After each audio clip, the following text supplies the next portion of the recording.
Hello and good evening, and welcome to Talking Dogs on a Monday. Of course, we are talking all things Boyle Sports Irish Greyhound Derby, the Derby plate, and we will touch upon another few subjects as well. I'm joined as always by the exiled dub Tommy Lyons and Sarah Kinsella of Boyle Sports. It's the merry-go-round of Boyle Sports these days. We had demo last week, so we're bringing back a bit more style, a bit more glamour, and perhaps just a bit more sort of logic.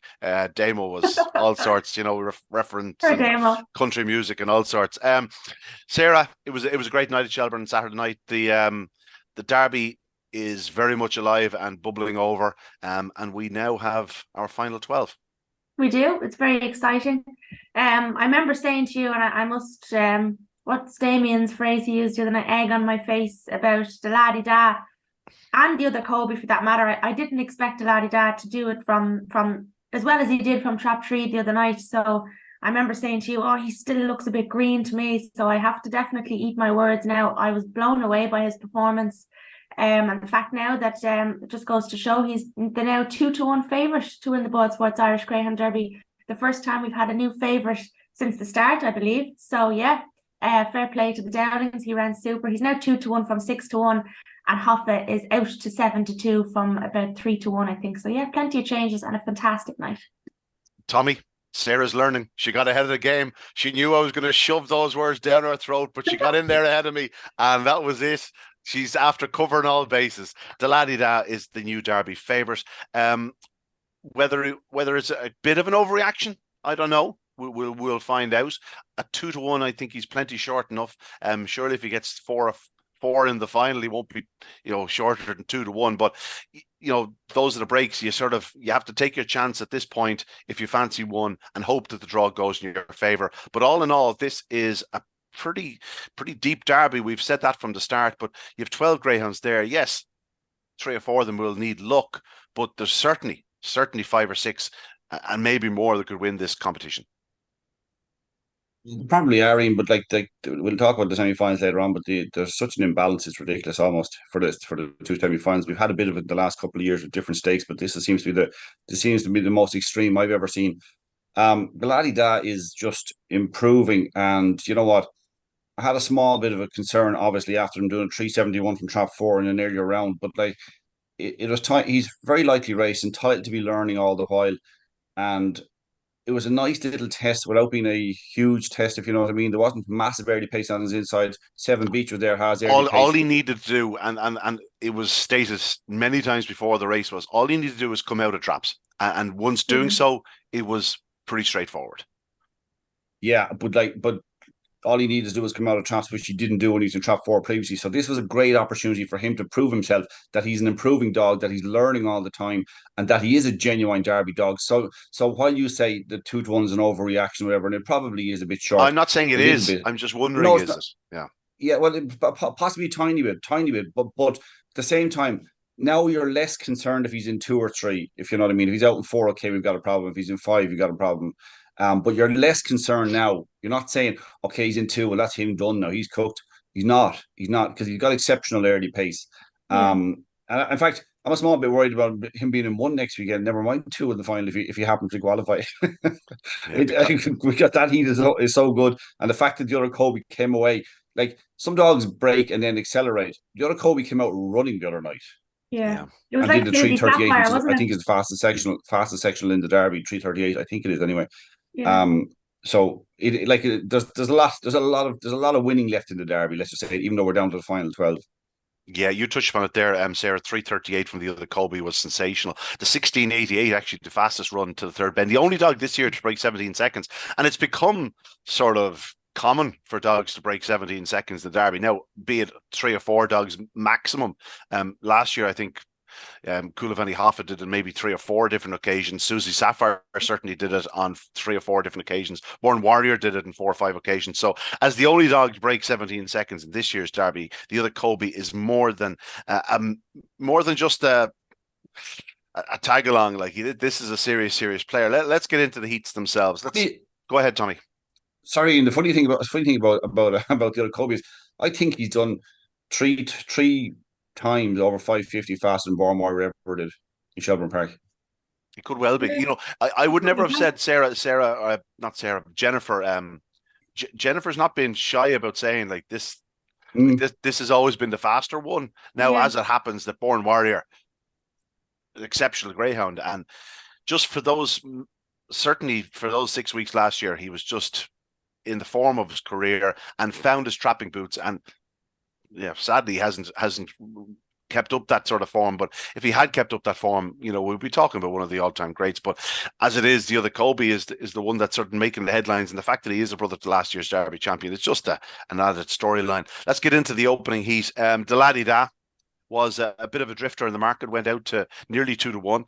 Scaglietti missed the kick from trap 4 for the first time in the competition, and that was his goose cooked. The Laddie that got to the corner ahead of 7 Beach. Rahamofo, again, going up fast, but just couldn't quite hold her pitch around the opening 2 bends, and she stays on strongly in third. I'm surprised she didn't pick up 7 Beach myself, but reality, this was very much a one-dog affair. The Laddie Da was just simply different gravy to them, Tommy. Yeah, this was a different class in the sense of he had a little bit to prove. We talked about a minute ago, but once he broke, it was all over. It really was. And Scaglietti, unfortunately, missing the kick, that was a shame. Scaglietti had the only unbeaten record in the competition going into the heat. It was deeply impressive, and if it had come up at 29 seconds, I wouldn't have been surprised. Whereas we were talking about last week, some heats that if they'd been up 30 spots slower, you wouldn't have been surprised or whatever. Now we're talking about maybe that one could have been faster. It kind of it actually told us a lot. It told us where we stand with the first 3 in the competition: the Laddie Da, 7 Beach, and Rahamofo. 7 Beach and Rahamofo 7 Beach has to step up. Rahamofo has to return to very, very best form, maybe even better than ever to win a Derby. The Laddie Da is going in the right direction. Tommy Hewitt ran a good race. Scaglietti just didn't have from Garfini Blaze. Lacks that little bit of early dash. I was kind of blown away about it, and yet I was a bit nervous going into the heat, to be honest, about it, not knowing exactly what to expect. So the only thing is, as I said, he's only had 10 races, I think, so he's entitled to be still learning and improving. Like in a Derby, every heat, every round ought to be a test, and next week's is another test. But he's gone in the right direction. He has to be Derby favourite, but like you, I'm not sure that it's 2-1. Maybe I know there is 5-2 available. I'm not sure 2-1 is the right price. Yeah, Sarah, the Laddie Da, I think it's safe to say, you, me, and the remainder of the crowd at Shelbourne Park knew that this race was pretty much over once he cleared 7 Beach. There was a couple of strides into the corner where you're going, I hope 7 Beach doesn't clip on the heels, because he's going to edge off the opening corner. But he got ahead of him. He got that length and a half that he needed, and the rest, as they say, is history. Just so impressive out front. Yeah, no, it was an excellent performance. But like you say, as soon as I seen him in front, you just knew it was all over. Nothing was going to catch him. I mean, he won by 7 lengths. I don't think there was even that much trouble in behind him. Like, he just pulled clear. He was just... I like this new saying you're using, by the way. His goose was cooked. I like that. I'm going to use that now in my blog. I like it. But no, it was excellent performance, and I was watching because I tipped Scaglietti, and I was probably too confident. I couldn't see Scaglietti being beaten, if I'm being honest. And the fact that he had done 29.26 and the same again, and then 29.27, I was like, he's just ultra consistent. He'll definitely qualify. The one time to miss a bloody break, and he does it in the quarterfinals. Like, but look, that's how it goes. That's the look of it. But so many people I was talking to in the stand afterwards were just saying how they're all on him anti-post. So they're all in your camp as well, Ian. And when I pulled him out of the draw on trap 1, I said that to you, like, your tone elated when I'm da-la-di-da. No, that's just the name of the dog. He's just a joy to actually call out. The Laddie Da, like, it's a wonderful name, right, apart from everything else. Yeah, okay, maybe there was a little bit of pocket talk there. Yeah, but the Laddie Da, 2-1 favourite. In fairness, if he was even money favourite, I'd be even happier. Sarah behind him, 7 Beach, continues to run well. He's yet to really take a flyer. We know he can. He's better drawn in the semi-final in trap 3, but again, it's hot now. He's going to need to absolutely scald out of traps, pretty much like his kennel companion, not Born Warrior, the other Kobe. The Kobe, yeah. No, look, all you need in this Derby is luck, and there's always a dog that reaches the final that mightn't necessarily have won a heat or something like that, and it's just cruising through the Derby.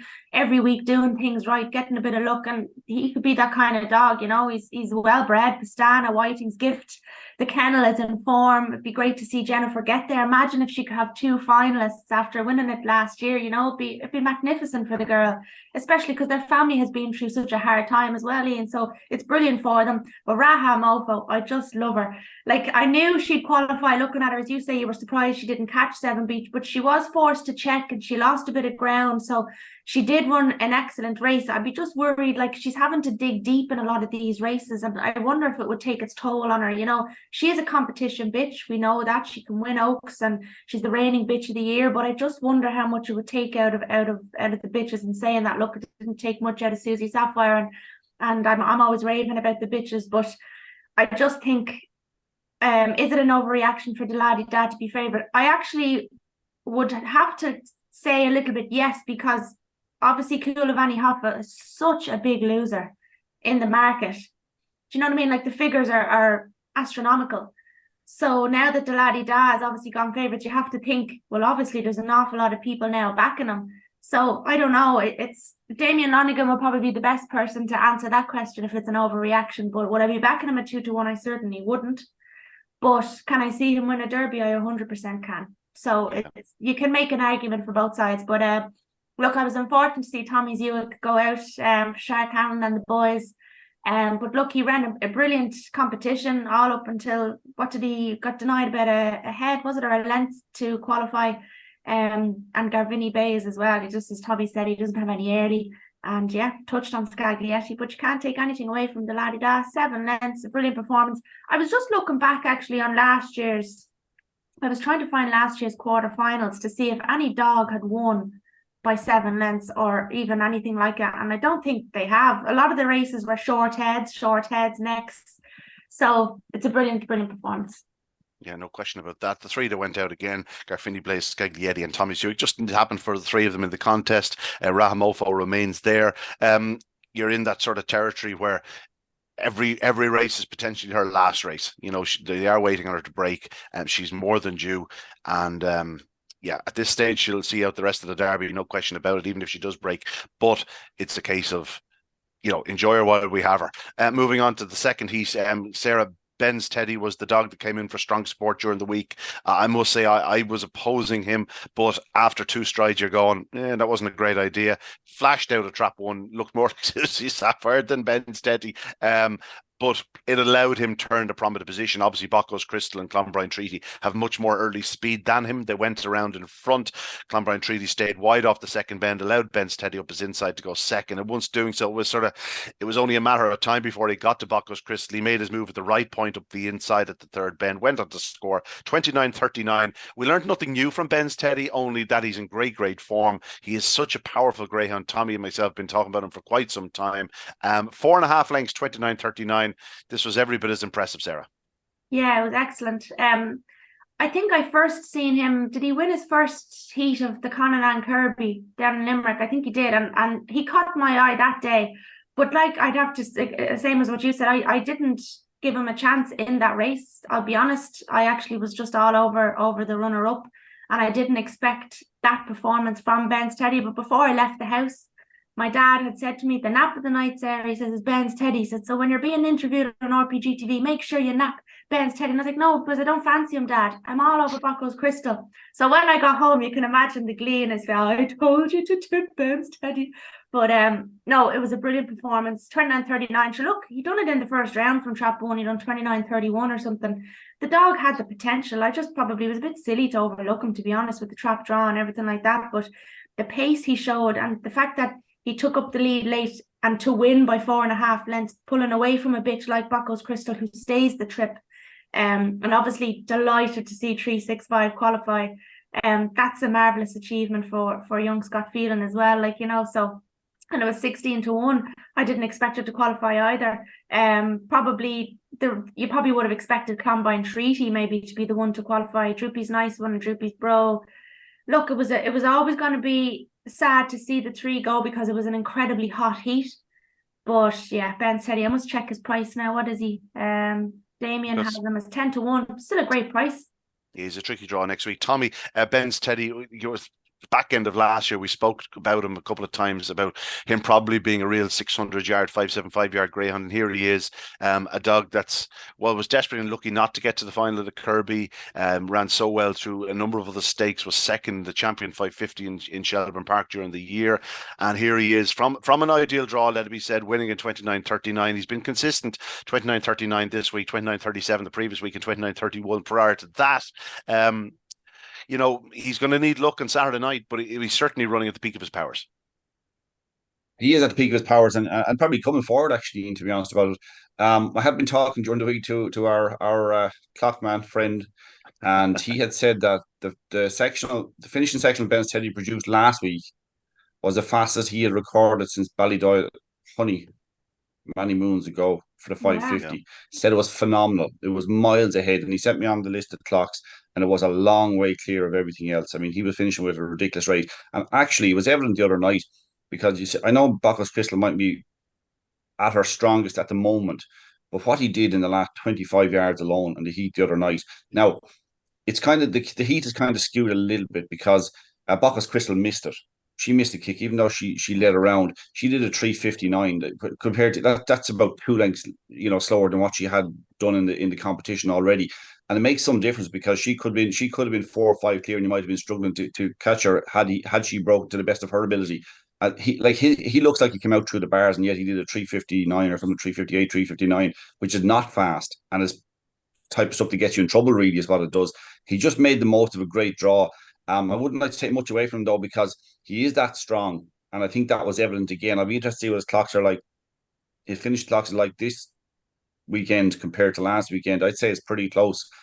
He was absolutely hammering home again. 365. 365 is around about 25-1 to win a heat next week, and actually, I think she'll qualify. I think she's running brilliantly. I think she's drawn to qualify next weekend. She's running out of her skin. Clonbrien Treaty just didn't. Droopy's Nice One just didn't produce her. Either the Droopy's Bro was unfortunate for Mert. The two of them didn't perform at night. Droopy's Bro missed it completely. He had a terrible draw anyway.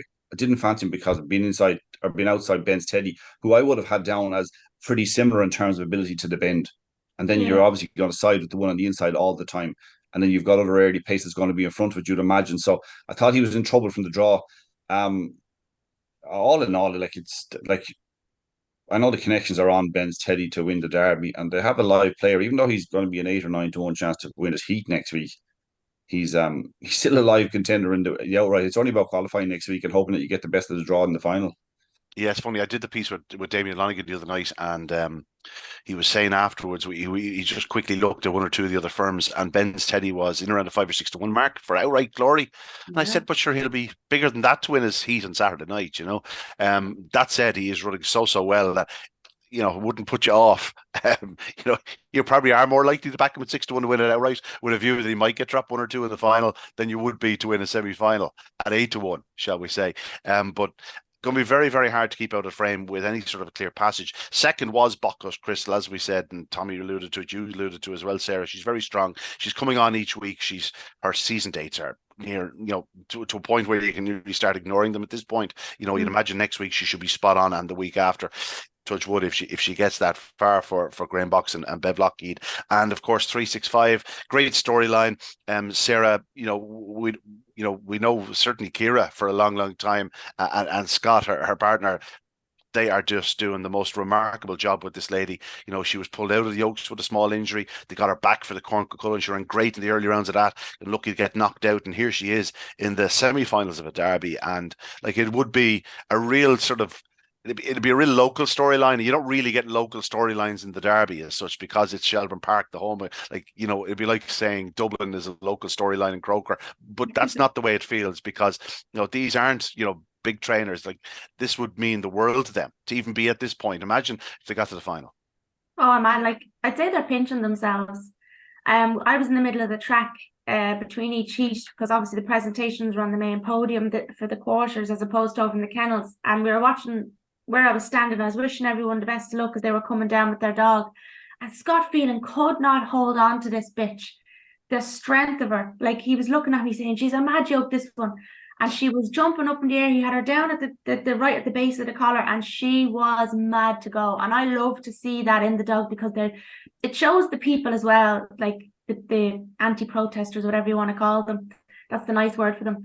They don't see that side of things. And this is why I try to record stuff. Sorry, I'm going off on a tangent. This is why I record dogs coming out of the kennels. There's a reason why I do that, because they know where they're going. They're coming out of their kennels, they're going onto the track. They know exactly what's ahead of them, and they want to do it. They want to race. They love what they do. My dogs at home jump into the traps for us. They can't wait to go. So I think it's important to show that side of it to on social media, because these dogs just want to race. It's what they're good at. It's what they love.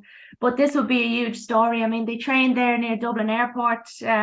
Obviously, Ciara Byrne does, but it's got feeling like it is a nice local story. I hope they make the final, because it's nice to have all these little stories attached to everyone. We all see the same kind of big names getting to the final every year, but you want to have that little story in there as well. And look, she deserves to be there as well, especially having the form over the 6 bends. That's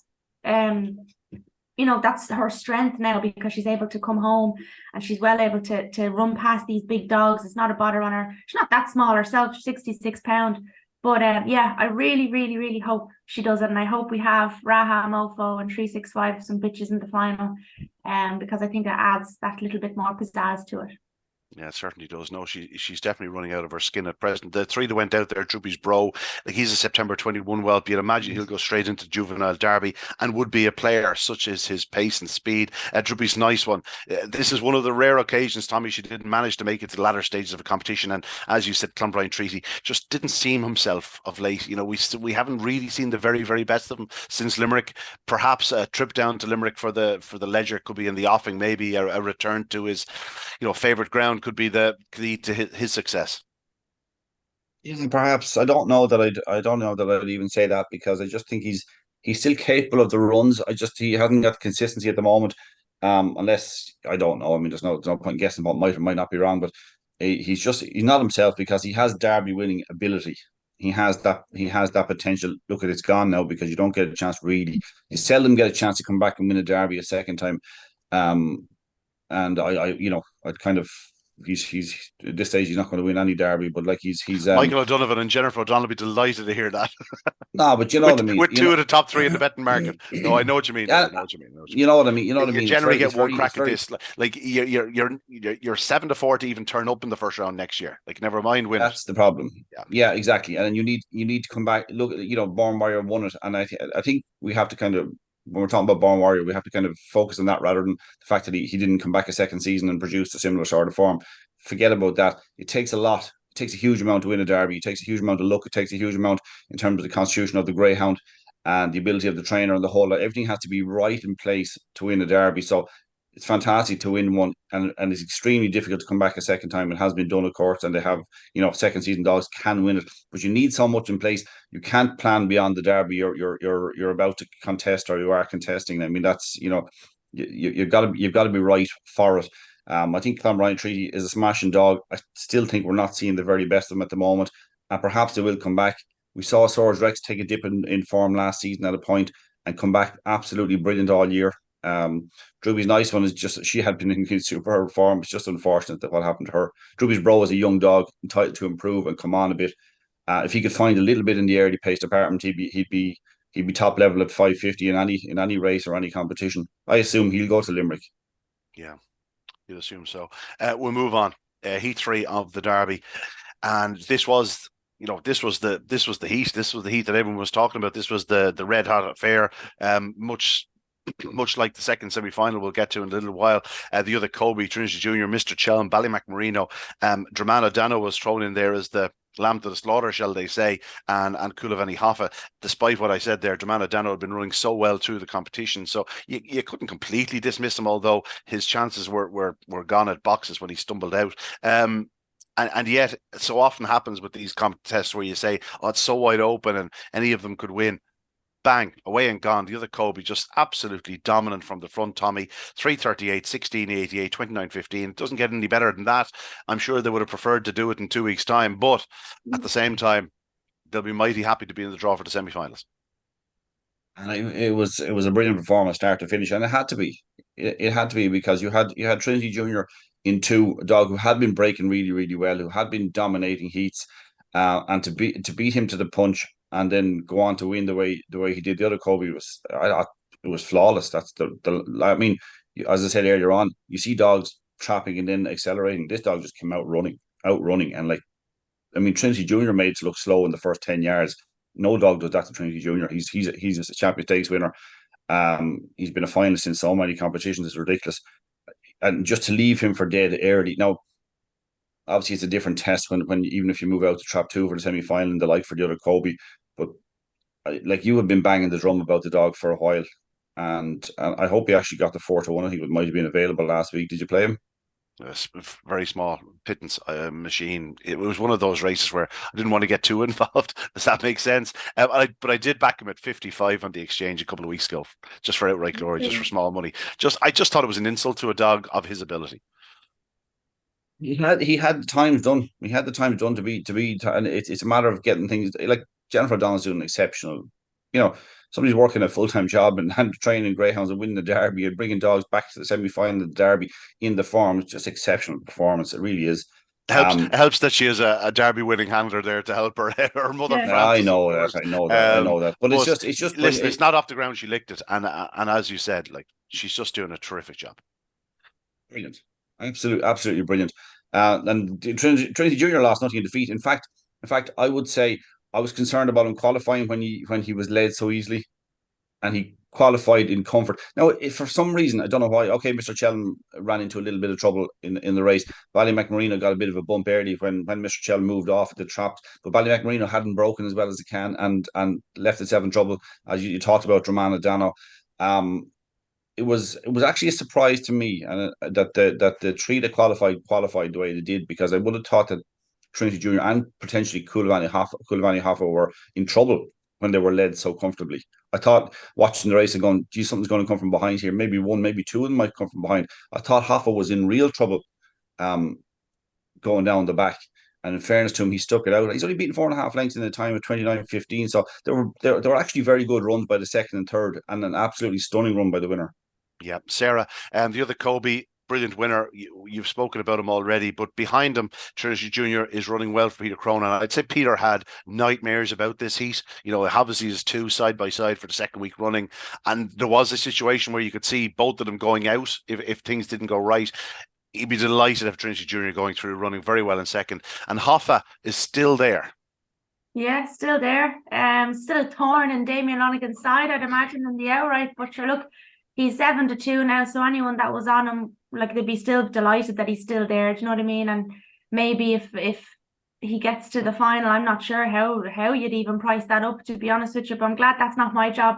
The other Kobe was stunning, and I'll be honest, a bit like Ben's Teddy, I'm not going to say I didn't rate the dog. Of course I rated him, but I wasn't expecting that performance. It's only afterwards, like, I've a lot of time for Jennifer O'Donnell. She's a lovely person as well, but we were walking up afterwards when we were going up for the presentation, and she was just like, oh, when he's good, he's good. Like, they know what he's capable of, and I probably just overlooked him a little bit, but I'm learning a lot about myself in this Derby as well, because I'm too focused on the Hoffas and the Buckles Crystal and the experienced dogs, and I tend to overlook the others sometimes, and I had to kind of got a realization on Saturday night that I needed to book up a little bit, because I'm too focused on the favourites a lot of the time and thinking I couldn't see Coulivanny Hoffa being beaten. I really couldn't, a bit like Scaglietti, and you're kicking yourself afterwards saying there's other dogs that are just as capable, and that just goes to show, like, he won by 3 lengths. He was a terrific price. The lads backed him as well. I spoke to them after the race, and you know, there was a lot of confidence around this dog. I spoke to another chap in the stand afterwards, and he's on him at 66-1 on the outright. And there's just a lot of people that thought a lot more of this dog than I did. But yeah, Trinity Junior won the Boyle Sports Champion Stakes, obviously. I have to agree with what Tommy said. There was a point in the race where I thought we were going to lose the both of them. I thought Coulivanny Hoffa, up at the third bend, he kind of looked to be going back a bit, and then he came with another surge. But like as Tommy said, he's still doing 29.46. Like, he's still nearly running his race, you know. So as I mentioned before, like, I think people are almost expecting too much of Hoffa sometimes, because they see he's the anti-post favourite and they're all kind of expecting big runs week in and week out. Oh, well, he's the anti-post favourite, so he must be going to win and he must have to do these things. But look, it's like Born Warrior. Born Warrior was bet last year by Mary's Wedding in one of the heats, and he came out and won the Derby. Do you know what I mean? Like, you don't have to win every single week. That doesn't really matter. Helps though. It bloody helps, but you know what? I'd nearly prefer for them not to, because it takes an awful lot out of them. Susie Sapphire is just an exception, but you can compare that performance. The other Kobe came out running, and Susie Sapphire used to do that. You could nearly put your house on her every week that she was going to break and lead and make all. So yeah, look, I just thought it was a stunning performance. He's obviously is a great litter. They've obviously, do you know what I mean? Like, if he was able, has that been done before, Ian, where a dog wins a Derby and then the little brother comes and wins it the year after? It's probably never been done before. No, I'm not sure. I know Little Brothers made 2 Derby finals in a row, though. Drubby's Marco and Drubby's Montini were both in 2 Derbies, Derby finals. Just getting back to the other Kobe, like Tommy, he broke my heart last year in the Kirby in 2022. We'd him back to win the competition and pulled out before the quarterfinals when absolutely charging through. And some brilliant form last year. In Shelbourne Park, of course, he was, what was he, second in the champion? Yeah, he was in the Shelbourne Champion 550, the one earlier in the year. And then we knew what happened in the first round of the Derby. He stumbled in that. This year, third in the Select Stakes, second in the Champion Stakes, of course, to Trinity Junior, reversing that form the other evening. He's just always been there. He won, obviously, at the Winter Racing Festival, so he's always been a star for a long, long time. But yeah, I think this is a different the other Kobe. I think we are seeing a more mature, stronger the other Kobe, and that was shown in victory. I want to get on to the does in behind. I thought Trinity Junior ran well. He never runs a bad race. He's been running so well in recent times. I thought the key to the race was Trinity Junior did move off on the opening corner, because, you know, I've always stated I preferred him in the middle anyway, but he moved off the opening corner, bumping Coulivanny Hoffa once, twice. I thought Hoffa was about to take him on the opening corner till he got the bump. It's 1 in 29.15. I don't think Hoffa would have been any further than a length behind the other Kobe at the finish. I wouldn't be taking anything away from Hoffa on this point. He did a 3:44 the other night. It's his fastest run of the Derby. He motors down into the third bend again, checks up. Now, this is the point where it got a bit scary. He did the same as he did last year. He looked up the inside, saw it wasn't happening for him, and he checked. And all of a sudden, I'm thinking, Chelma's gone past him here. Mr. Chelma is gone on him. And only for he had a little bit more in hand than he did last year. Got back to sort of momentum and cut across. All of a sudden, he finds himself staying in third spot, and that could be the key to his Derby campaign. I think he's a good draw on Saturday night, albeit in a red hot contest. But I do believe we saw a better Coulivanny Hoffa on Saturday night than we did the previous Saturday night. I think if it wasn't for those 2 bumps in the first bend, or the first bend in sort of 1.5, I genuinely think he'd have been right on top of the other Kobe at the end, because Trinity Junior's beaten 3 lengths. The other Coulivanny Hoffa, in my mind, is certainly a length and a half, 2 lengths faster down the back straight. I think he'd have been challenging the other Kobe at the third bend, at which point he certainly wouldn't have looked up the inside, because there would have been no room there. So I wouldn't be too disheartened for Coulivanny Hoffa backers, of which I am one. The other Kobe was a brilliant winner. Go ahead. You're right, but it has to be concerned that 2 weeks in a row he's failing to lead. And that is where the issue is. The pace is there. He's a dog of amazing ability, and I think he's a great draw like you. I think the top and bottom are the best draw in that heat next week. But he's not leading them, and you look next Saturday night. There's probably 3 dogs capable of going up with him to the bend, or up inside him to the bend. So it's he's going to win or lose a Derby going to the first bend. Yeah. That was actually his fastest sectional last week as well of the Derby so far. Yeah, comfortably, at 3:44. Like, he's in front of Trinity Junior at the first corner, you know, albeit just a neck maybe. But like, he comes out of the second bend, 2 behind him, and then forced to check again at the third bend. They did, once on the corner, and then one sort of between the 2 corners. Yeah, I thought it was a big run by Coulivanny Hoffa, I must say now, and I think like 7-2 for me, for a dog that's absolutely guaranteed to have a decent draw in the final. Albeit, even if Music Glide Away gets the final, stick him in 5. There's every chance he'll break as well from 5 as he would from 6. He's guaranteed his sort of a draw, whereas the others aren't. I just think the 7-2, I genuinely think there's a bit of juice in that. I'm just putting it out there. Of the 3 that went out, Mr. Chelm, funny enough, in all 4 heats, there were all four heats basically turned into three-dog affairs from the early stages. Did you notice that? Certainly in the last heat it did. It was quite a staggered start. I'll get to that in a moment. But Mr. Chelm missed the kick, didn't have to, was always struggling really to get involved. Ballymac Marino the same. Dramana Dano, well, he left his chance at traps as well. They've added so much to this derby, and it's a shame to see them going. But this was one of those contests where we knew three big names were going to go out, and as it was, the two big names and the rank outsider went out. But even the rank outsider Dramana Dano ran so well through the derby, and I'm sure Gerald O'Brien will be back up the road with him in the very near future. On to Heat 4. And another one of the very well supported greyhounds, Sarah Clonru's Sydney. This one was heavily backed. And Damo was, head and hands job, but he said, listen, it didn't end up being a bad race because there was plenty of money for the others, but Clonru's Sydney was the one that was certainly backed at prices shorter than he originally went up. Yeah, no, I didn't actually get to talk to Damien about what price was he cut from? Like what was he that morning? I think he was 11 to 2, 6 to 1 during the week, and I think what's he returned? Do you have the results in front of you? Here it says 3 to 1. 3 to 1. Yeah, that's not officially what he was in the track. Yeah. That's more of an industry SP, given the fact it's on TV. But I don't think he was much bigger than that. It was inspired money. Yeah, look, I thought this was a funny old race, because I thought once I seen well met in front, I wasn't confident he was going to stay there, but I didn't think it was going to be Clonru's Sydney that was going to pick him up. Do you know what I mean? I never seen Bobsleigh Dream break that bad in her life. Unfortunately, that's the way racing goes. And I had tipped her, and I was like the others. I was super confident, saying, no, she's getting better at the traps. She's so consistent. She'll definitely qualify. But I had said in advance that if she misses the kick, she won't qualify because there's too much pace for her to come. As good and all as she is, there was an awful lot of pace in this. As Music Glide Away, Undulation, they're powerhouses in their own right. But Clonru's Sydney, I mean, again, like I said this to you before, I didn't know too much about the dog, and one of the owners came up to me and he was saying it to me, and he said that he got an injury on his toe in Kilkenny in that unraced stake that he ran down there. And it's the fact that he's now in the semi-finals of the Boyd Sports Irish Greyhound Derby, and he would have been massive odds at the start. And what is he now? He is 20 to 1. And what was he last week? I have it here in front of me. 33, so he's cut into 20 to 1 from 33s. That's a substantial cut in itself. So yeah, look, there's not much more to say. It was a really good performance. I didn't expect it. The owners obviously did in connections, because I met them on the podium afterwards, and they had backed him. So they were thrilled, obviously, but well met as well. Like the fact that the Joneses and the story with our surprise, and they were just so desperately unlucky.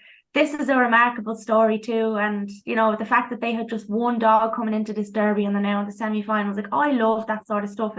It's brilliant. You've got all these massive big kennels, and they're going with their 10 dogs coming in up the derby, and they're going up the road, and they're thinking to themselves, well, we'll start off with 10. If we get one to the final, we'll be doing all right. But you're coming in with just one dog, and you're still there. That's a massive achievement. So fair play to the Joneses. And fair play to Guilfoyle as well. Music Glideway is another dog I wouldn't have expected to have gotten this far either. And another that you could have been backing at massive prices. So I met a fella yesterday in our local pub, and he was down the Galway races. And he says about 3 or 4 o'clock in the morning when you're full of beer, he says he bumped into some lad. He says, I haven't a clue who he is, and I don't watch greyhound racing, but he says to me, back Ben's Teddy. And he says at that point he put a tenner each way on him at 25 to 1. And he says to me yesterday, he says, is he going to win? And I was like, oh, he's in trap 4. And he says, who does the draw? And I was like, that's me. But no, it's so crack. But it's great to see like that you're bumping into people that have no interest in greyhound racing, but they're still hearing about these dogs, and they're still, who's Ben's Teddy and who's the laddie Dan. It was a conversation in the local then last night, and it was brilliant to see. And then a couple of them are actually going to go into the Derby final now. Oh, and actually, while I remember, just before you go on to Tommy, obviously with the presentations on the main podium, and I understand because I have dogs myself and welfare is important, but I have fresh buckets of water on the podium. So if you can come over straight away after your race to get the presentation, because there's live TV. I'm not racing. Huh? I'm not racing. No, but the winner, right? If you just come over and get the presentation ASAP, it moves things much faster rather than going in. Like, I have drinks and all on the podium for your dogs. So don't worry about that. It just speeds up the process, and with the live TV and everything like that. But yeah, a brilliant night. I can't wait for the semi-finals now. But Clonrusk Sydney, didn't expect it.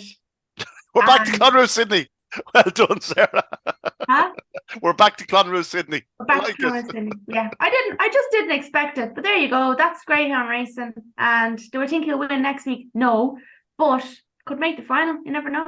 He certainly could. Tommy, he's one of 2 finalists from the Champion Open Unraced down at Kilkenny that have made it to this point in the competition. Seven Beach was also in the final down there. It's a testament to the unraced stake itself, and of course our system here in Ireland, where these dogs have a chance to sort of find their feet in the unraced stake. Clonrusk Sydney was seen as one of the very fastest in that competition down there, but the general consensus was he lacked early speed.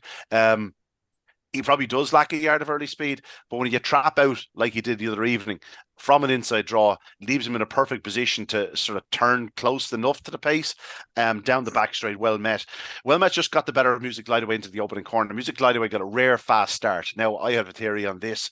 Just, you don't normally hear the noise from my commentary box, but just the way it was on live TV, I think there was added microphones down that direction. You could hear the noise in the traps. I think it was a staggered start. I think 2 or 3 of them charged traps. Bobsleigh Dream is most likely one of them. Milridge Levy didn't go up at all well. You know, and all of a sudden Clonrusk Sydney took a flyer. Music Glide Away took a flyer. 2 dogs that you wouldn't normally expect to take a flyer took flyers. And as a result, it was pretty much a done deal from early that the 3 that were in front were going to be the 3 qualifying. Now, as it was into the corner, I thought it was going to be Music Glide Away. You just couldn't get around Well Met. Well Met is an absolute thorough professional racer. He does not like to be headed. He just loves the battle. And the fact that he's only beaten ahead by Clonrusk Sydney, who was right in his heels around those bottom 2 bends, is testament that he keeps finding and he keeps rallying. But Clonrusk Sydney, so powerful and a good winner. The runner-up did rally at the end. And look, if one of those 3 is going to win a derby, it's most likely to be Well Met. I actually backed the winner, but I backed the Undulation as well, just taking a bit of value against the Bobsleigh Dream being so short in the betting. Clonrusk Sydney 11-2 and Undulation at 12s. Undulation, as you said, they kind of missed the kick completely and actually ran a cracking race, to be honest, in defeat. But like when Music Glide Away broke, there weren't too many going to come from behind the pace then. And obviously Clonrusk Sydney turned close enough to have a say and was well drawn. And when he hit the front end, Well Met battled again. Music Glide Away kind of jinked off the last bend, cost itself a bit of momentum, and actually flew home again. So, I mean, it could have been a 3-way dead heat. It was that tight. Just with little things happening in the closing stages of the race.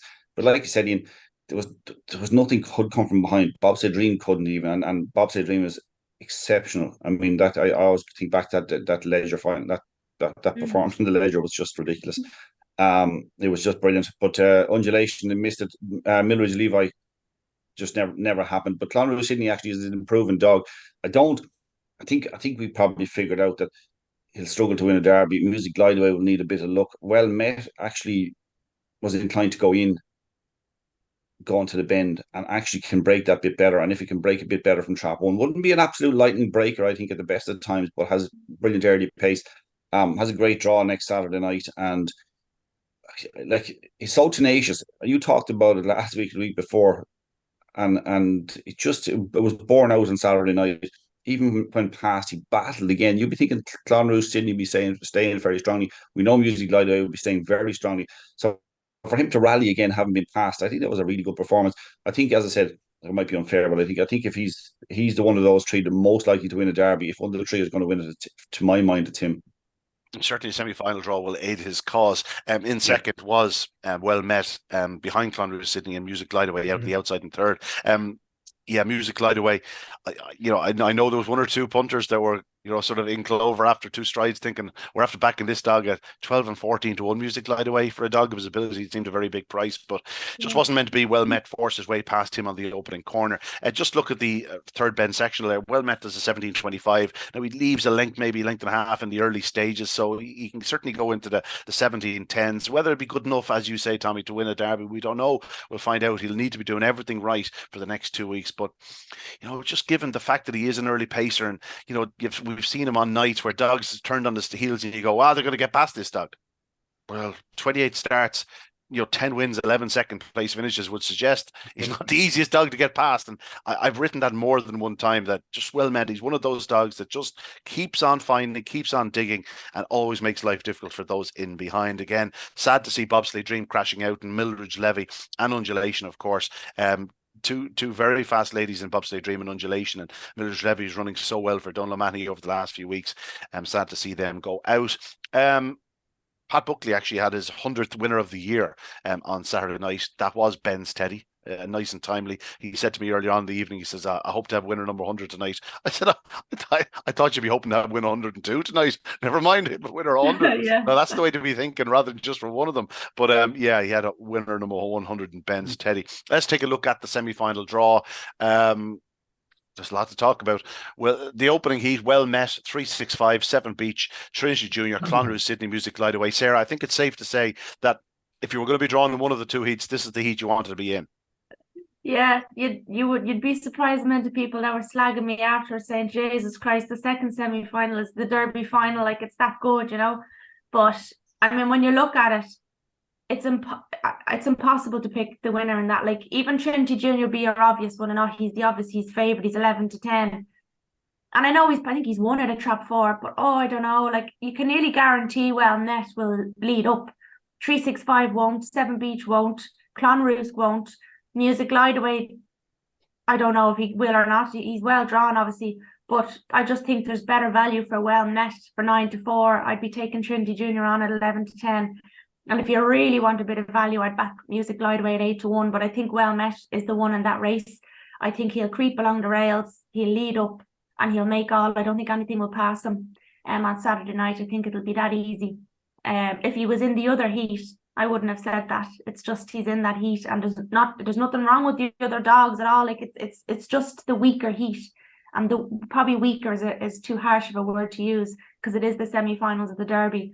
But I think Well Met is a fantastic draw and a fantastic chance in that race. So give me your 3 qualifiers. 164. 164. Tommy?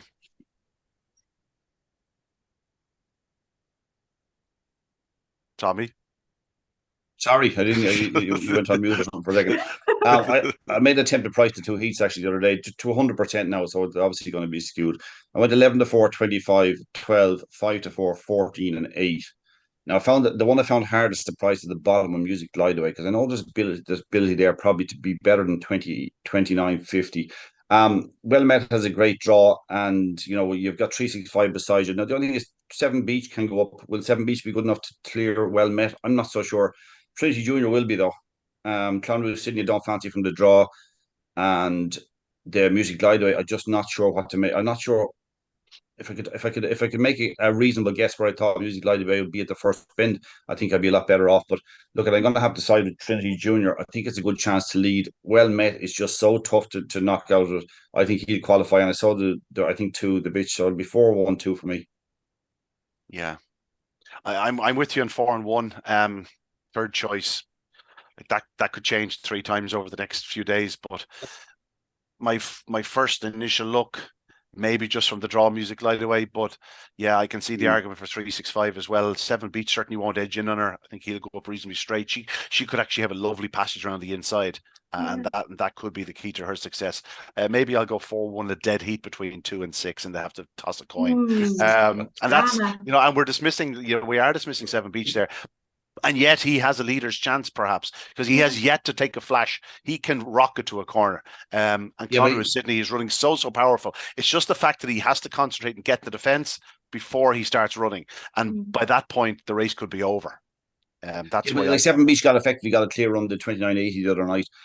Like at the moment, right, and he's only had 10 runs, so he can improve. At the moment, it looks like he's stuck around that time, the 29.70, 29.80 sort of time. It's probably not going to be good enough to qualify. And at the moment, I'd be inclined to leave him out of calculation, because he's got to lead Well Met and he's got to lead Trinity Junior. I'm not sure that what I've seen so far he can do that. Clonru's Sydney can start and stay. I just felt the other night we kind of got to the limit of him. I know clockwise the previous week the track was on fire, so I'm kind of half disregarding. I think from his draw he'd have to find 20 or 30 spots to qualify because of the draw. No, that's fair enough. On to the second heat, and Tommy, we'll let you start here. Not a hard one. The laddie dad, the other Kobe, Bacchus Crystal, Benz, Teddy Rahamofo, Gulavani Hoffa.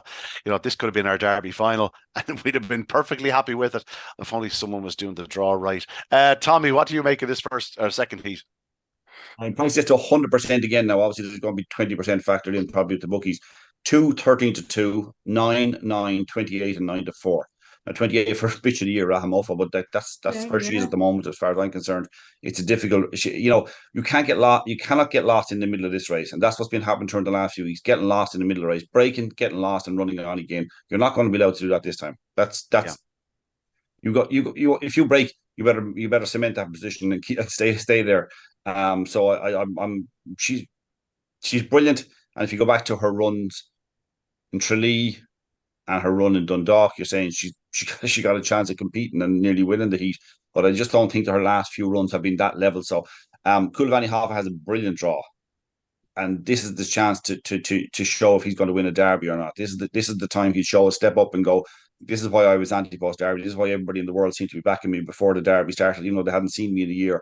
This is the time to say, you know, I'm here to win a derby. The reason I say that is because you got Deladida, the other Kobe, Bacchus Crystal, all capable of flashing out and going to the bend. Now maybe something's got to give there. I don't know. Something has to give probably. Um, Bacchus Crystal missed a kick slightly the other night. She's capable of better, but will she be good enough to lead the two inside her? I just doubt it. I just doubt it, to be honest about it.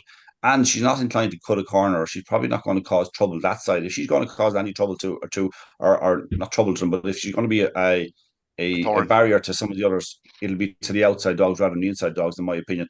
I'm hoping the laddie that obviously financially, but I think also he's an improving dog. He would be a lovely kind of derby winner in the sense that he's a dog with very little running. If he does win a derby, he'll have done it on his 12th ever outing, and we won't have seen the ceiling of his ability probably at that stage. So that's potentially how good he is. I just loved the way he actually ran the track the other night, because we've seen him kind of look half, to me anyway, kind of almost the way he drove the bend from trap one is a bit. He was able to go inside dogs in previous rounds and look exceptionally good. Even though, to my mind, he probably wants to be half a dog width or a dog width further off the bend, off the rails.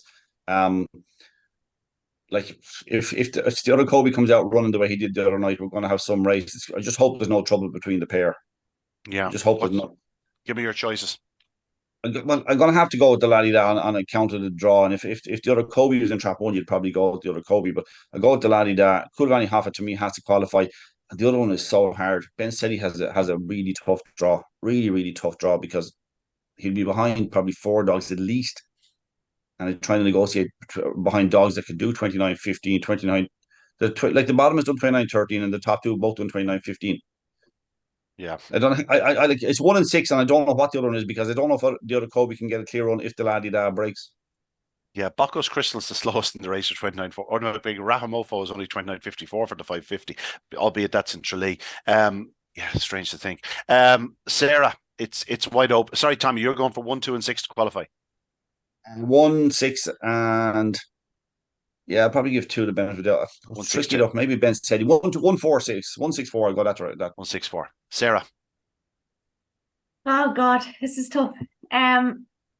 As soon as I drew the laddie da in trap one, I said it didn't even matter who else was going to be pulled in the draw. It's just like that's it. He's the winner. But now looking at it, like things went pear shaped after that. yeah, things really went pear-shaped. I was like, there's just such a massive contrast between the two heats. It's unreal. I'd like to point out, by the time you had drawn the laddie da in trap 1, Kulavani Hoffa was already in trap 6. Remember, in the same heat. Oh So he yeah, was that's first true. out. Yeah, you think I'd remember that doing the bloody draw. Look, you can make a case for everything, right? But the thing with me for the other Kobe, if you look back since round one, his sectionals read 351, 361, 349, 338. There's no consistency there. So you're nearly banking on him reproducing that performance. And one thing I've learned in this derby is you can't do that, because dogs make liars of you. That's they do, like, and you're so confident in this, that, and the other. You can make a case for Bacchus Crystal. She bet Bobsleigh Dream, can I dare say, easily in the first round. Then she bet Kulavani Hoffa with ease as well. So she's well capable of beating these top class dogs. But look, she broke well the other night, but she dug deep. Like, she had a hard race the other night. I think she is an unbelievable price at 8-1, and I just think she's terrific value, because if the other Kobe breaks like he can, along with the laddie da, they're nearly gonna. I can envisage them clashing and causing trouble at the. Do you know what I mean? I think they'd nearly cancel each other out. You have to think that the other Kobe needs to do that 3:38 and absolutely blast it, and I don't know if he can, because it's just too hot a heat. Ben's Teddy is a tough draw. Raha Mofo, we've mentioned this before. She breaks and then she pulls and then she comes again. She's nearly better off missing the kick altogether. And again, you can't really do that in this heat, because it's just too much for her to come behind some of these dogs. Kulavani Hoffa has his favourite pitch. He's out on the outside. He runs his race week in, week out.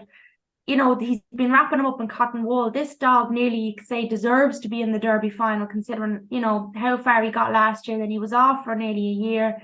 It's an outstanding thing what Michael J. O'Donovan has done with this dog. It really is. So regardless of what happens on Saturday night, the dog owes nobody nothing. But look, I think he will make it. So based on all of that waffle that I've just gone through, I'm going to say 6 to win, 3 to be second, and 1 to be third. Kulavani Hoffa to beat Bacchus Crystal and the laddie da. I think Kulavani Hoffa will probably win the race from the laddie da. I'm going to go with the other Kobe to be third. I think Kulavani Hoffa is just the most ideal draw. Any sort of crowding on the inside would certainly aid his cause, but I don't necessarily think he needs it. I think his run the other night would suggest he's coming forward, and I just wouldn't be surprised if he did a 3:40 and was in front on the opening corner of the laddie da and maybe the other Kobe. It would be a great race if the laddie da led and Kulavani Hoffa was within a length coming out of the second bend. Because I think, as I say, the laddie da's the worst point of his race to me is the last 25-30 yards into the third bend. It was just interesting if Kulavani Hoffa could swing by him there and see what sort of race we'd get to the line after Well, that. you'd be hoping that Kulavani Hoffa would go the outside of him. If he goes the inside of him, honestly, if he goes the inside of him at that point, he mightn't qualify, because he could check up again, and all of a sudden he has a Ben's Teddy, a Rahamofo, a Bacchus Crystal, the other Kobe there waiting to pounce. So just Hoffa, if you're listening, just whatever you do, try and pass on the outside at the third bend if you're not in front. Come on, as it is, you could well be 3 in front, clock in 29:02. So listen, we're happy enough with what you're doing. Just try not to pass on the inside at the third bend. I guarantee it'd be easier to form a strong opinion on the final than it will on that semi-final. Yeah, I have a pretty strong opinion now. I do think Kulavani Hoffa will win. I think the draw couldn't have been much better for him. Rahamofo can pop out, but she lacks it into the opening corner. Ben's Teddy won't be a threat to him. Bacchus Crystal, she has to concern herself with the inside too, not just Hoffa. And the night that she led Hoffa, I don't think Hoffa showed any of his early speed that evening. I just thought it was a flat performance by him. I really struggle to make a case for the bitch, I must say. She's going to need to absolutely rock it out of boxes, and connections will know that. So who's to say? 2 wonderful semi-finals. Tommy, what wins the Derby? Ooh. Oh Jesus, it's still Hoffa or the laddie da. It's one of the two. Probably look at. I think I'm like you. I think that the Kulavani Hoffa has an unbelievable draw, and it's time now to show it. It's time to say, "Hey, I'm ready to win a Derby. This is it. This is it. Semi-final." It's a kind of a stupid statement, to be honest about it, because if he doesn't show it Saturday night, he's not going to win much. But I think it's like it's an ideal makeup in a really hot heat. It's a kind of the Derby final won't be as hot as this, because you'll have 3 from the other final, semi-final, which is a bit harsh considering you have a Champions Stakes winner in there. But this is where you prove it. This is where you prove it. So I think he's actually 4-1 available. I'm sure you're going to take some of that on top of your whatever price you have anti-post as well. And he's 2 for the heat. I took 5-1 2 or 3 weeks ago. The night he won, it must have been the night before the second round. I took 5-1 with a view that it'd be 3-1 in the morning. Sure, that's just a top up. We'll leave it at that. I think at this stage I'm okay now, right? I think I'm okay. Take the 4. Go on. Be brave. Come on. You never know. I think there's juice in it. It's definitely juice in it, because when he gets to the final, he won't be 4-1. You can absolutely have no doubt there won't be a sight. I like it. There won't be a sight of 4-1 available about Kulavani Hoffa. Just stay to the outside on the third bend. And right, tell me this: if the laddie da and Kulavani Hoffa get to the final for you, who wins you more money? Yeah, I'll tell you one thing. If they both get to the final, we're all right. Don't worry about it. All is well in the world. Okay, we'll take either. Moving on, the Michael Fortune Memorial Derby Plate has a habit of throwing up some strange results in recent years. Did so again. It really did so again. Nothing sort of went to script as per se. Let's take a look at the heats very quickly. The opening heat went to Neon Lights, running so well for Alan Byrne and Paul James. He was a good winner over 620 yards at Dundalk on July 12th.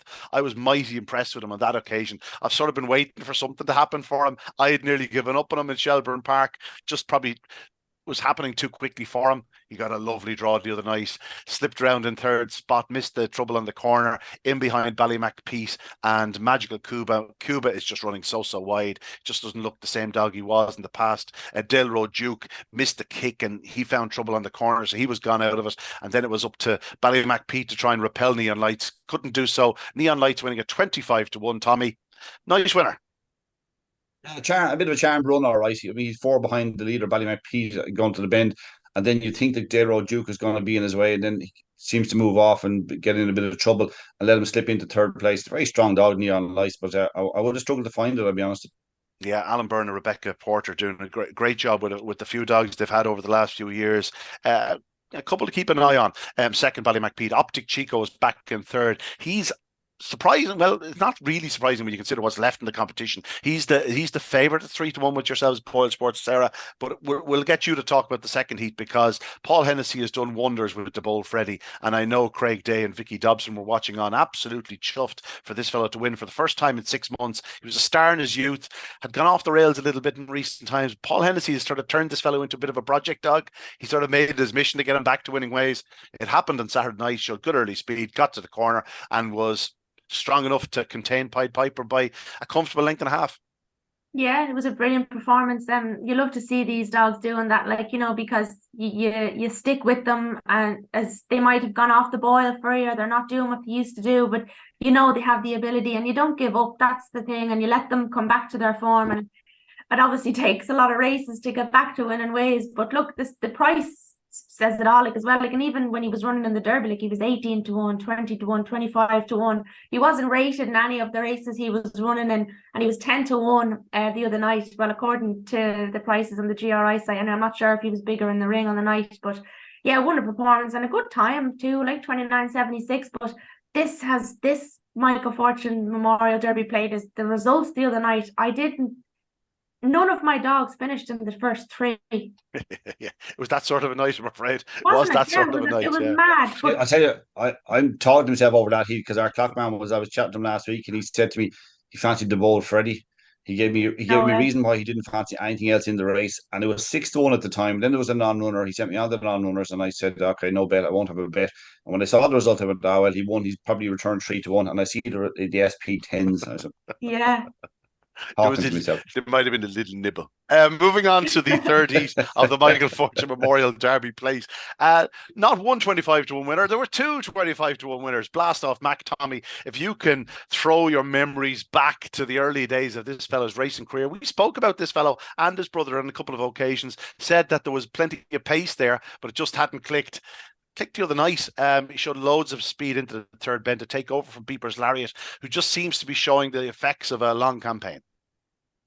Yeah, that's probably fair, to be honest about it. And I just thought, actually, you know what the funny thing is, the fairness of Shelbourne Park was shown there, where oftentimes you see the track is difficult to pass along the inside of the third bend.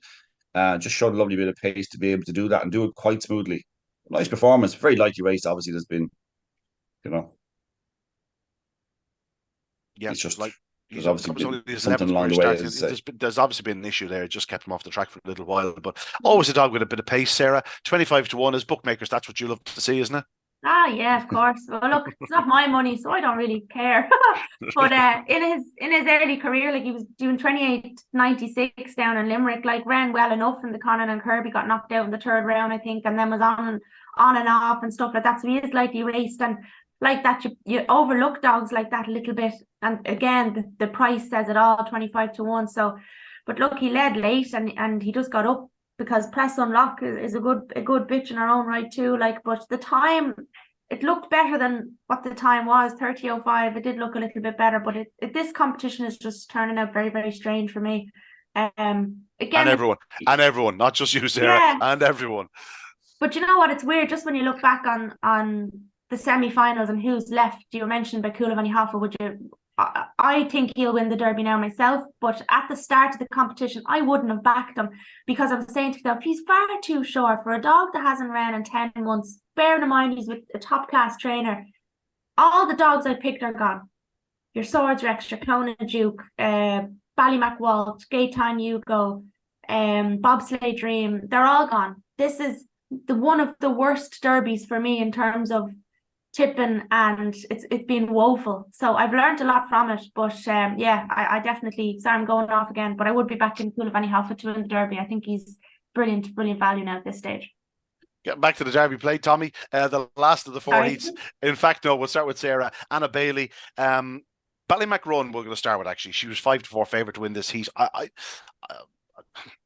wanted to be against her. Does that make sense? Like, I as big a fan as I am of her, I just couldn't have her from the draw. I actually tipped up Clonarocco. It didn't happen for him either. He missed a kick, but I felt Ballymac Run needed lots of luck in this contest, and as it happens, she didn't quite get it.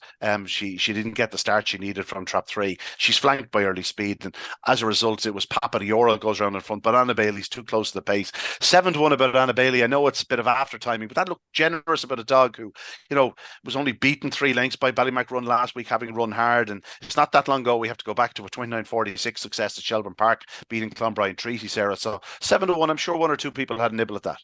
I'd say they did, yeah. Like, he ran exceptional in the Derby last year as well. You have to remember, like, he'd done some good clocks. I think he won one of the heats. He was 29:60 or something like that. Like, the dog has plenty of ability, and he has the pace as well. Like, I thought that was an excellent performance. Rachel Wheeler was there when I was doing the draw. Trap 5, I think he has in the semi-finals. She's happy enough with that.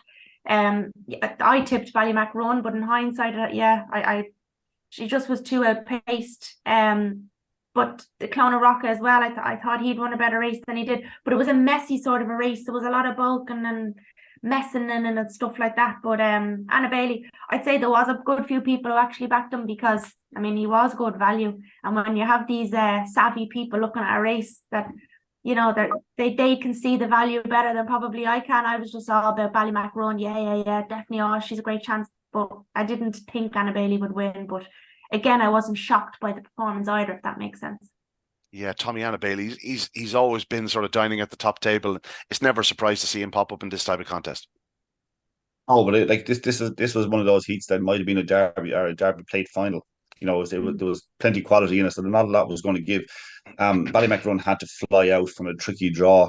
Just wasn't able to do it. Check for Sure kind of moved off a little bit. I think was it Check for Sure? I think it might have been just he was sort of third into the opening corner. I think they cut across him, and he checked off wide, and all of a sudden, that's the race decided. But the three extremely good greyhounds. They qualified: Anna Bailey, Pap Doro, and Ballinmola Una, who we talked about last week. Clonarocco was a good dog. Bit unlucky early on in the Derby, I think, and ran only okay last week. I felt the previous week. It was a good heat, but Anna Bailey's a strong dog as well. It was actually quite impressive in the fact that I had to be brave and ride a bit of a bump at the first bend of the hole up before going on to win the race. So it was a nice performance of a dog that's obviously been brought back to his best. He's a little bit shy of winning Derby class, but he's not a whole pile shy of it. So it's good to see him back at this level again. Yeah, it is indeed. That's the 4 heats of the Michael Fortune Memorial Derby Plate. I haven't seen the draw. You'd said they've done the draw, Sarah. It's been kept a state secret. It's not up online anywhere. It's not available. So it was put up by Dawn on Twitter, the whole draw. Oh, great! That's great for Jimmy down in Ballymac Mahooby, who's 72 years of age, who wants to find it on the IGB website or GRI website. The Michael Fortune Memorial Derby semi-finals will take place on Saturday night. Just one or two little things I wanted to touch on the undercard. A brilliant run by Balnakill Alf in the supporting 5-5 yard contest. Barring accident, I think this fellow will start as the anti-post favourite for the Juvenile Derby. He has stunning early speed. He was 2-7 the other night, and yeah, that's sort of, I put 4-6 in the card, and when you put 4-6 in the card for a supporting race, you can be sure it's going to be a lot shorter than 4-6. 2-7. I sort of spoke with Hegarty during the week, Teddy Hegarty during the week, and we said, how short will he be? He just looked absolutely thrown in, and 28-12, 15-81 to the third bend, just so professional, barring an accident like, let's say, the laddie da gets knocked out of the Derby next week and they decide to throw him into the Juvenile Derby 6 days later. He might well be favoured for the Juvenile Derby, but there's no guarantee he'll be ahead of this fellow, because he has stunning early speed. Sarah, did you see him in person? I didn't actually know, but I watched the race the next morning, obviously when the videos become available. But they've a lot of luck, that Pillar Syndicate. I mean, they're having a good run at it, like, fair play to them. But yeah, look, it was, as you say, stunning early pace, and you can see now why he would be made favourite for the Juvenile for sure. But yeah, look, it was a very short price. I can't imagine they got on at that price either. I mean, it's very hard to back a dog when he's that short. But what did he win by 6.5 lengths? I know there was men lining up to back him if he went 2-1 on. And I'm not sure that certainly didn't happen on track, but you never know, it may have happened on the exchanges or whatnot. Ballinakillalf, you said about the Pillar Syndicate there. Yes, there's a bit of luck, but these are very shrewd men. They paid a lot of money for this dog, and I think it's safe to say that they are being rewarded.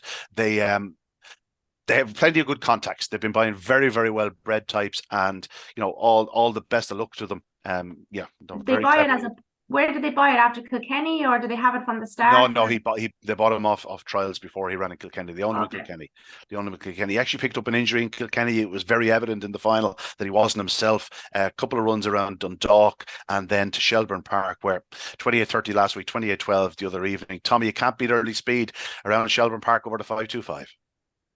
No, but you can't question why it was called Fantasy Molly. Yeah, you can. That's true, actually, yeah. Before the name was changed. It was obviously changed before they bought him as well, because they have the Jack Tavern is the prefix they use. So he would have been a Jack Tavern Alf, I'd imagine, if he'd been originally called Ballinakillalf. It was obviously a mistake to call him Fantasy Molly, as you well pointed out. Speaking of, go ahead, Tommy. Just to say that I like the way he I think the most important thing for any greyhound, if it's going to be winning races, is to run the trap to the bend well. And I just love the way he did it. He didn't leave. If he left the rails, it was for half a stride out, not no more than that. That's the most important part, right? That's how you win and lose your races, by doing things right on the way to the first bend. I like that. I really did like that about the dog. What I like about it is the fact that go ahead. There's a little sister called Fantasy Mall.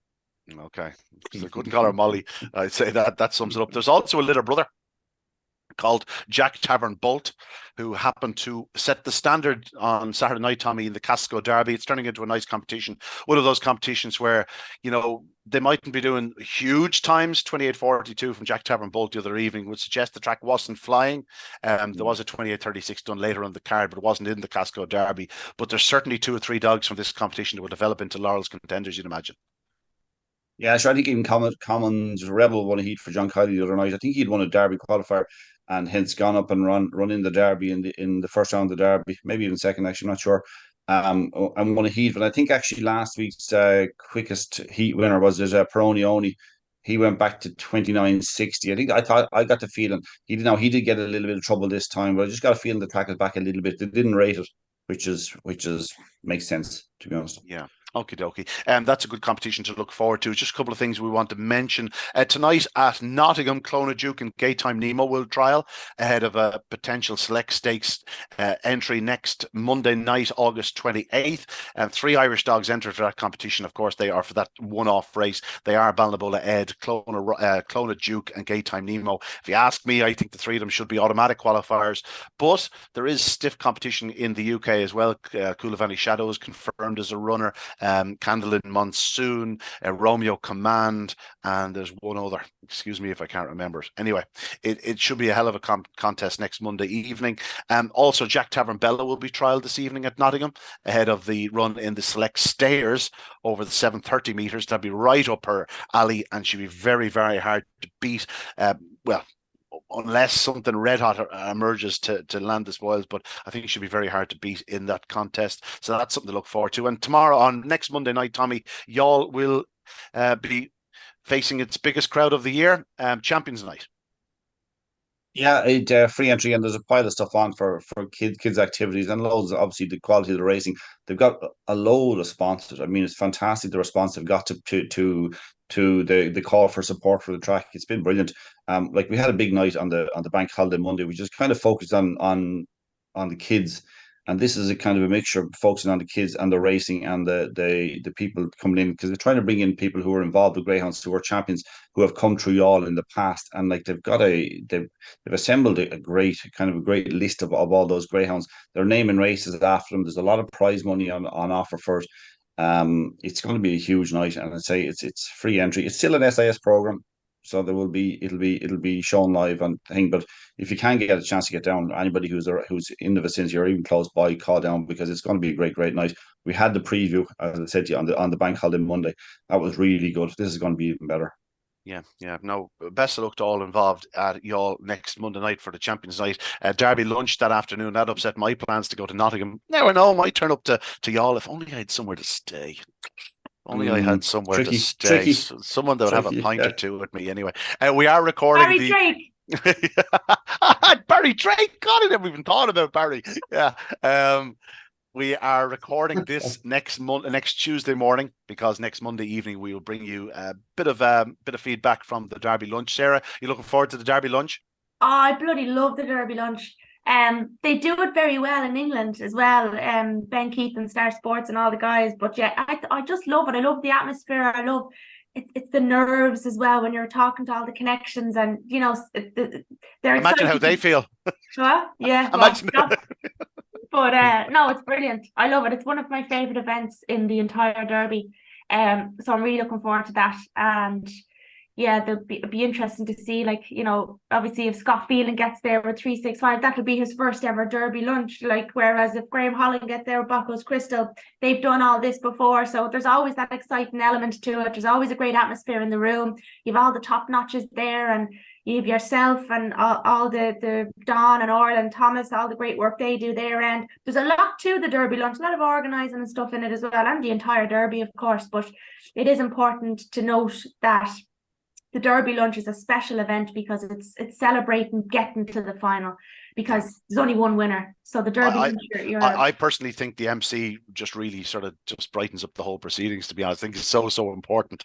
We'll see who that is this year. That's it from us, though. Hey, we might have to replace you if you go to Nottingham. We'll get Barry Call to do it. Can't go to Nottingham now. Huh? Anyway, it's probably better off, to be honest. I don't want to get up to mischief. Tommy, again, what wins the Derby? From my pocket, if the Laddie Da qualifies for the final, I'm in Clover. We'll be dancing around. We'll be dancing around Shelbourne Park to Garth Brooks after racing, no doubt. But if you do fancy Kulvani Hoffa, like to win the heat on Saturday night, you must back him to win the heat, but you must also back him a 4-1 to win the Derby, because he's going to get trap 6 into the final. So unless you're on a 15-1, 14-1, 12-1, 8-1, and 5-1. I quite possibly have 5 inside seeds to take on. So I mean, if you fancy him, you got to do the double on him, back into win the heat and back into win the Derby. Yeah. I think he probably has best of the draw, because there's potential for a bit of trouble among the early pacers inside. So I mean, at the prices, you've definitely got to take the 4-1 about him to win the Derby. Yeah, I must say that's a market that we could get on to demo about. All 12 dogs, a price, an individual price in each of them to win their semi-final and final. You never know. There'll be some big prices there. Keep him busy. Keep him busy. Keep him busy. Sarah, you're looking forward to the week ahead. Obviously, Derby lunch next Saturday, but you have to tell us once again what'll win the Derby. I'm going to say Hoffa, but let me just put a question to you. You always put questions to us. Take out Hoffa and the Laddie Da. Right, they don't qualify. Who wins the Derby? I've been looking through blinkers for the last, But you know what I mean. Let's say Hoffa does. Already in as in they don't qualify on Saturday night. Yeah. Well, if they don't qualify on Saturday night, that would strengthen the claims of the other Kobe being there, and I'll take a chance on the other Kobe does another flyer in the final, and 2 in a row for Jennifer O'Donnell. Brilliant, lovely. Tommy, what As I said, I also have a nibble at him anti-post. So that's grand. We're happy enough. Right, that's it for us on this Monday evening. We hope you've enjoyed it. Lots to look forward to in the coming days, certainly at Shelbourne Park, as the Buzz Sports Irish Greyhound Derby goes from the final 12 down to the last 6. Best of luck to anyone with a dog, a connection, any sort of connection whatsoever to any of the 12 remaining dogs in this wonderful, wonderful Buzz Sports Irish Greyhound Derby. That's it, though, from us on this Monday evening. We'll see you next time. Next Tuesday evening, we'll be talking extensively about the Derby final to come and, of course, the action from the semi-finals. That's it from us. Good luck, good evening, God bless.